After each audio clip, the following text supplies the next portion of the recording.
Hello and welcome back to Unmasking the Trans Movement with John Mueller. I'm your host, Brad Wilder. Today on the show, John, Dr. Ann Gillies, as well as Denise are all stopping in. We've put this session together because of the tragic incident that happened yesterday in Nashville. More to come right after these. In this age of gender confusion, it's difficult to find advice you can trust to help protect your child from those who would seek to unduly influence them, setting them up to be manipulated and exploited. On Unmasking the Trans Movement, we discuss, educate, and deliver the info parents want and need to help their children, grandchildren, and even themselves. Each week, we connect you with the clinical professionals and subject matter experts who understand what this movement is all about and how to navigate around this disturbing mental health issue. Join unmaskingthetransmovement.com for our next webinar, where John Mueller, Dr. Ann Gillies, and our clinical experts provide the advice you can trust to help protect your child from those who would seek to unduly influence them and set them up to be manipulated and exploited within the trans movement. Our webinars provide access to supporting groups discussing the issues you want to talk about with other parents and experts alike. Learn to understand how the language has changed, stay up to date on this new lingo, and be able to have a rational, understanding conversation with your child who might be getting dragged into, sorry for the pun, this evil trans agenda. Our mission is clear: to unmask the deception and protect the most vulnerable among us. For webinar dates, times, and pricing, please visit our website at unmaskingthetransmovement.com/webinars. Welcome back to Unmasking the Trans Movement with John Mueller. I'm your host, Brad Wilder. Today on the show, John, Dr. Ann, and Denise are here to talk all about what happened yesterday, the tragic incident that occurred in Nashville, Tennessee, at a school of elementary kids. 3 children, 9 years and younger, shot dead, murdered by a trans individual who went through a transition recently that definitely left a lot of mental health issues and some real confusion and some real evil in the wake. The 3 children weren't all that passed away yesterday. There were also 3 adults as well. Total of 6. Our heart goes out to all of those parents who are suffering today, the school staff, and the heroic efforts by the Nashville Police Force to not hold back, not sit back or stand back from what went on at other school shootings recently, where they waited a half an hour or 45 minutes to even get in a school. These guys took control yesterday. They got in there and they took out that shooter. With that, let's bring in John Mueller, who's an expert in all of this. He deals in the jail system constantly, daily. He deals with pedophiles, all under incarceration. And John is going to bring a perspective on this today that I think is going to help, well, a lot of people. It won't just help the parents, won't just help the teachers. This is going to help you as moms and dads, grandparents. You need to get involved in this evil movement in a way that stops it. With that, let's bring in John Mueller right now, who's an expert. John, thanks a lot for being here today. A tragic situation we had yesterday. Obviously, you being the expert that you are in this field, a lot happened. A lot happened prior to yesterday. A lot happened yesterday itself as well. I don't even know. I mean, we're all confused at this point. There's so many different perspectives, so many different things that happened yesterday that makes us question whether it was a boy or a girl, whether it was somebody who was pumped up with testosterone. There's just so many issues. Help us break this down, John, in a way that is going to not only educate, but provide some healing as well today. Yeah, Brad, thank you. And what this certainly highlights is that the trans movement, those that have pushed this grand scheme, they have unleashed upon society now a very dangerous situation. I think it is safe to say now that the trans movement those that are pushing this upon vulnerable young people that grow into vulnerable young adults, they have unleashed a Frankenstein's monster. They have opened a Pandora's box. Would you say it was just a matter of time until this happened, John? Correct. Now, it'll really come down to, there's a lot of issues, and we're going to unpack those. And we have our fellow expert as well, Dr. Ann Gillies, who's with us, because she and I are also, what applies here is we're also trauma therapists. So there's so much trauma now involved in this, the people that were there, the parents, the kids. I mean, on so many levels, we here on Unmasking the Trans Movement can unpack this. And we have Denise, and Denise is a mother. She has been back. She's our repeat guest because she is such a well-informed, she's a detective, as it were. She's our own investigator. That's and right. So she has uncovered what has been really pumped into the minds of young people through all this, the stuff that's in schools. And then she was sharing with us. And so we will also have her share from her own experience, what it was like being on hormones as far as having those adjusted. And so it's going to be an extremely important topic and unfortunately very timely. So Dr. Ann Gillies, thank you for being with us. This is a horrific situation. It is certainly, John, and it's something that we really do need to unpack. I totally agree. There's several layers here, and I just saw a report that that there needs to be an investigation as a hate crime. So that's another layer, right? But Denise, we're going to talk about testosterone, but we also need to look at the vulnerability of this individual when she was very young. And of course, it's all pointing, mainstream media is talking about, Christian parents rejecting her and, the Christian school that she's in, and all of that kind of thing. But, here's a young girl who was on the autism spectrum. Don't we see that regularly with these individuals, these children that are pushed into transitioning, the young girls, pre-existing mental health issues, psychosis, all kinds of things like that, and also autism. And then instead of treating that, and now correct me if I'm wrong, but I also think I read something about her being sexually abused as a child.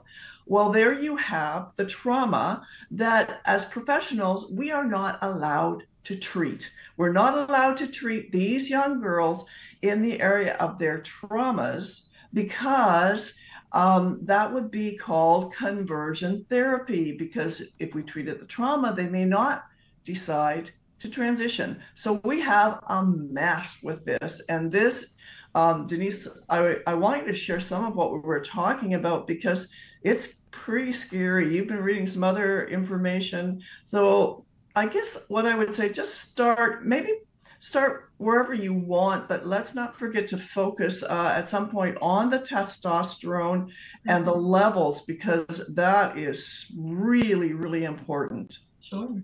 So we haven't really gotten into why I jumped in and yanked my daughter out of this meat grinder of a system that we have in the public school. Part of it was my insight into hormones. I've been watching, as she would say, my friend is trans, or my, this many kids in my class are trans. And back then I didn't really understand how much they were talking about the puberty blockers and the hormones. I just thought, okay, this is about social transition. Now I understand how that's the logical next step. And that's where it's always headed once you socially transition. The reason I was so clued into this is because I keep hearing people talk about professionals say puberty blockers are harmless and cross-sex hormones are reversible. And I know from my experience that that is not true. When I was 10 years old, I was started on birth control pills. As we were talking last time, I started my period at a very young age. had a lot of problems that went along with that. It turns out I have a genetic situation that has to do with how I metabolize folic acid. So anytime I take supplemental folic acid, it can cause mood problems. There's a lot to unpack there, but because of that, I was put on birth control pills to take the symptoms down and keep everything regular, keep me from getting anemic. And so I was on synthetic hormones from the age of 10 until 30 when I had my first pregnancy. And I breastfed all of my children. And there was a thing that would happen as soon as my children would start eating their first solid food, I would tank into what looked like postpartum depression.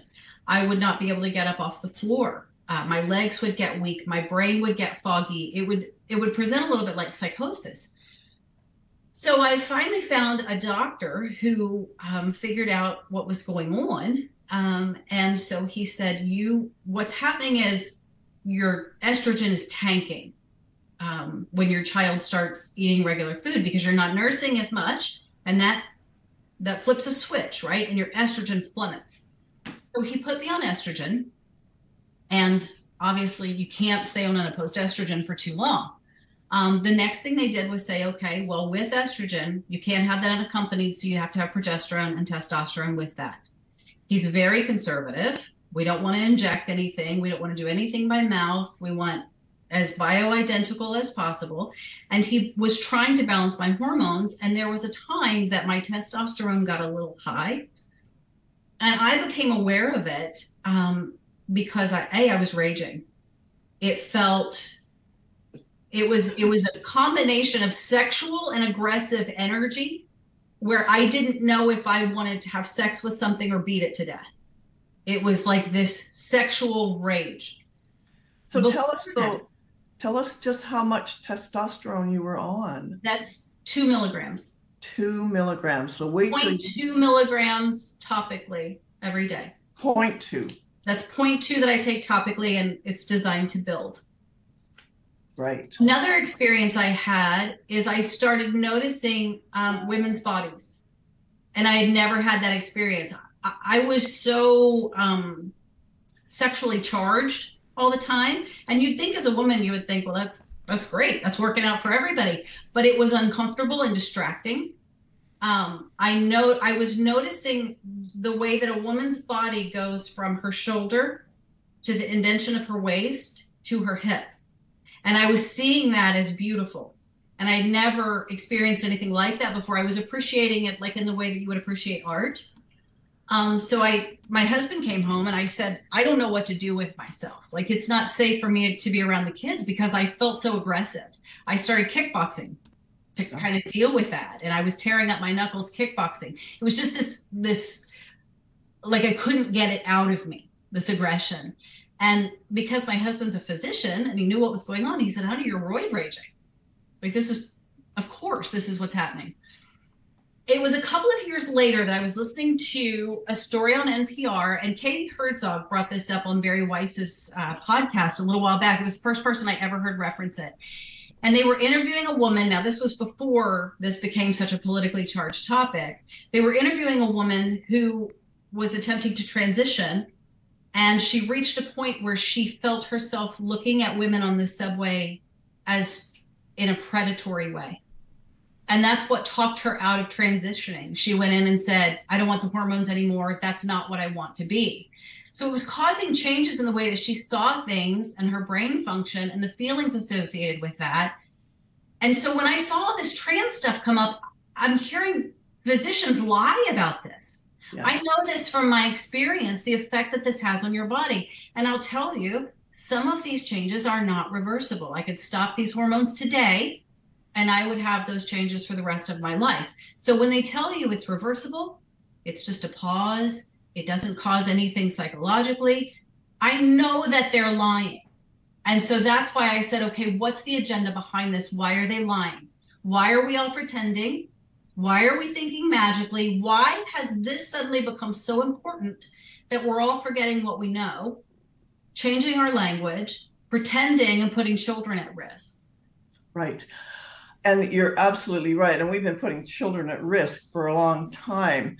Actually, and I was just reading to you a little while ago, Dr. Sue Bradley from Canada has actually produced a paper that said we were wrong. We were wrong. And she talks about the ramifications of puberty blockers. She doesn't go into the hormones, but talking about the cognitive disability that's coming from the puberty blockers themselves, and then bone density problems. I mean, we know there's heart issues, there's all kinds of other stuff, but let's focus on the testosterone. Let's go back. You were on 0.2 milligram topically. Yes. You told me a few minutes ago how much a young girl transitioning to male. So this can be a girl who is 13, 12, 13, into their, well, they're probably on puberty blockers still then, but once they go to the hormones, once they transition from the puberty blockers into the hormones. So how many milligrams? How many times a week? Per the National Institute of Health, their guidelines, the recommended dosage of intramuscular testosterone enanthate is 50 to 100 milligrams every week, or 100 to 200 milligrams every 2 weeks. That is just appalling. Yes. Appalling. Given your experience and what you had at 0.2 milligrams. So let's go back. As a grown woman. As a grown woman, yes. As a grown woman, you're not a teenager who's already having some cognitive issues because of the puberty blockers, doesn't think straight, doesn't understand. There's a lot of stuff happening. 50 to 100 milligrams of testosterone being shot into this young girl's body, circulating. And then we come to the Nashville shooter.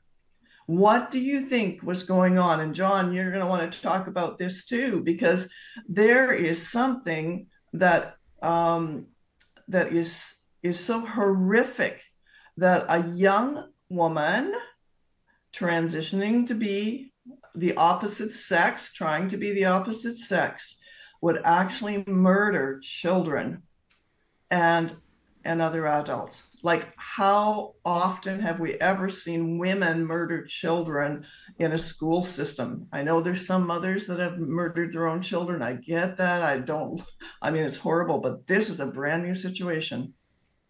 Yeah, it's going to be a first that I know of. Denise, let me ask this question. This will be important for parents as well as hopefully any teens that are going to watch this. You mentioned about Planned Parenthood.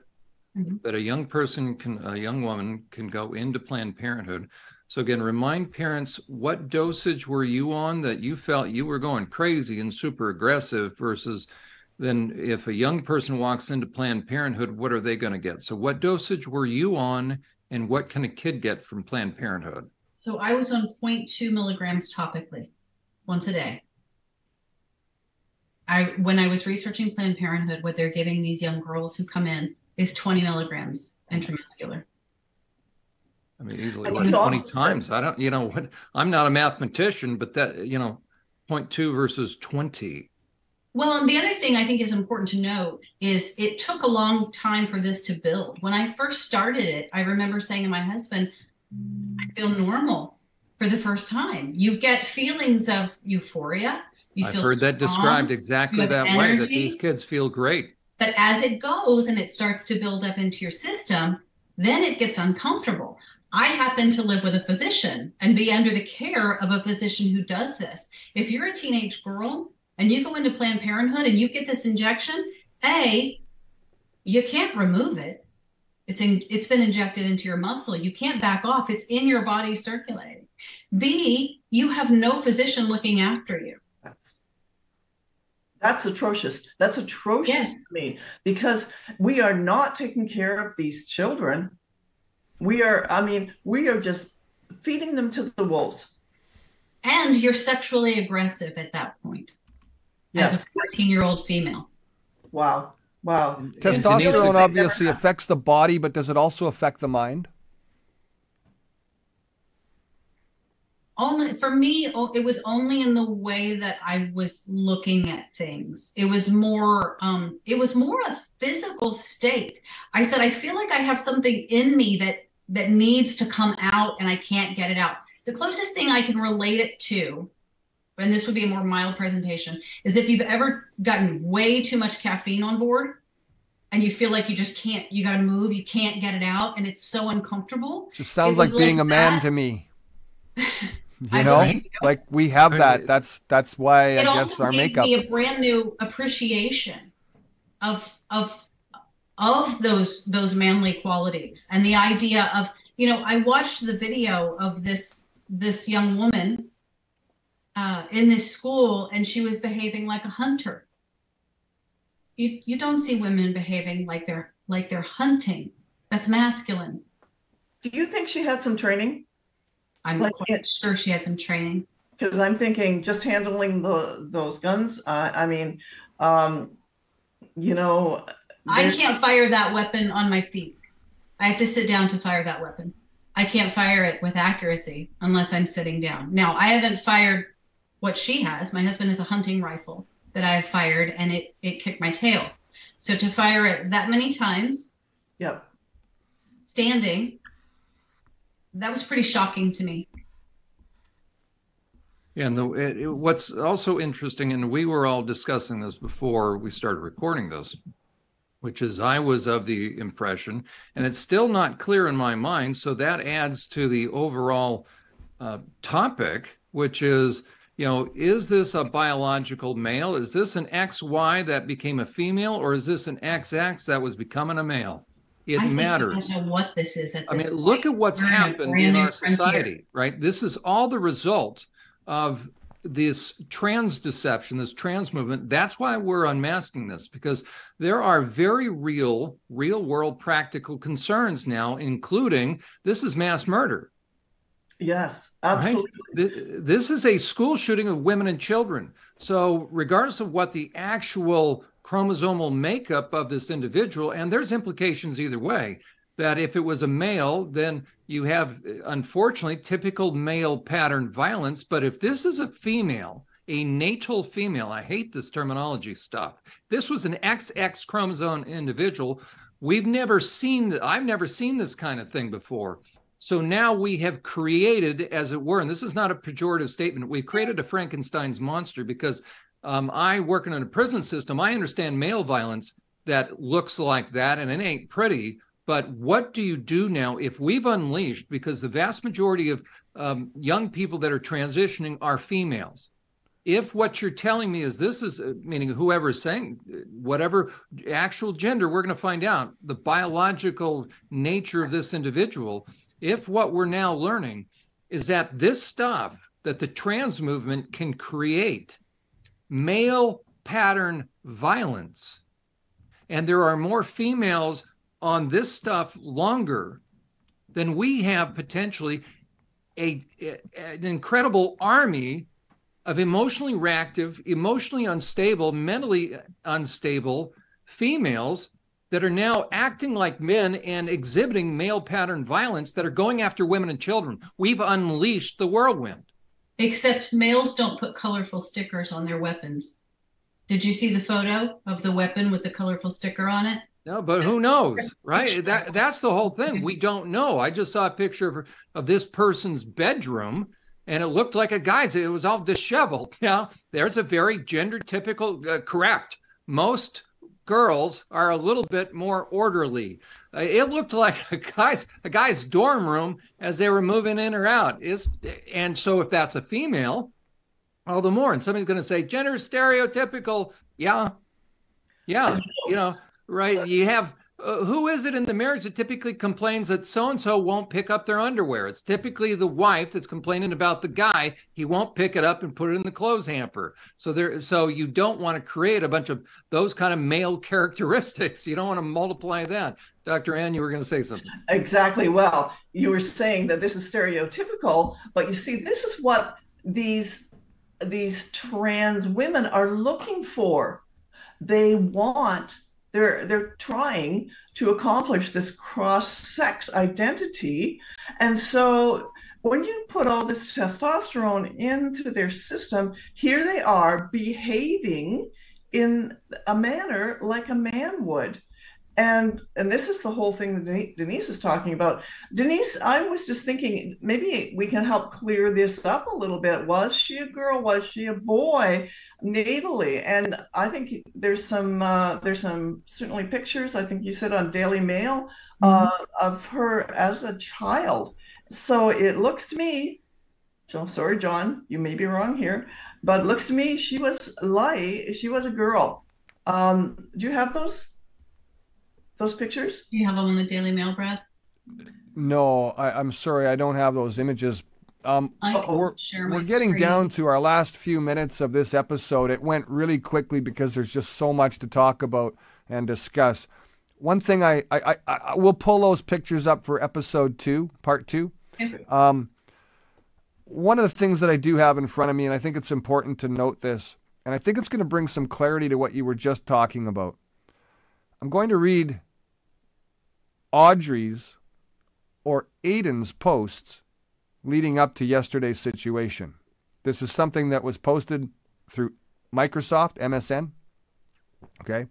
So basically, that post I made on here about you, that was basically a suicide note, she says, "I'm planning to die today.